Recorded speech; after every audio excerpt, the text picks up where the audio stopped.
Okay, so we just got done segueing and we're about to do the presentation.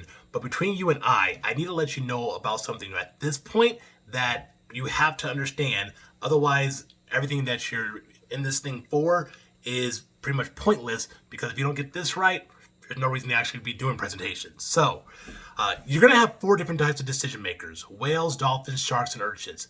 All four of them are going to be asking themselves 8 questions. However, no matter what those 8 questions are, which there'll be these 8, there's one question that all these 8 actually represent.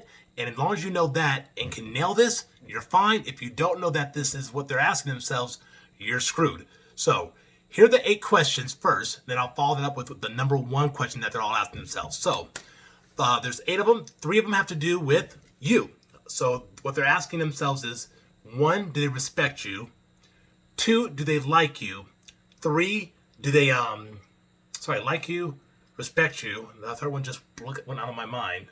Oh, excuse me, do they trust you? Sorry, do they trust you? And then the last 5 are all about the actual service. So first thing they're going to ask is, 1, do they like the service? 2, do they like the company that offers the service? 3, can they afford the service? 4, do they need the service? And if they need it, will they actually use it?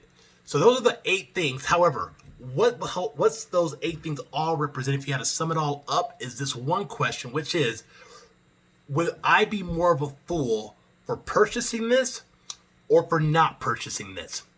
That's the underlying question all throughout the whole time, from the time you call them to the time you walk out the door. And when you see them back next week, showing them how to use the service. So as long as you know that, keep that in mind, everything else should be easy. But if you're not aware of that, you'll bumble and fumble all around, not making a difference for the person and just wasting your time and theirs as well.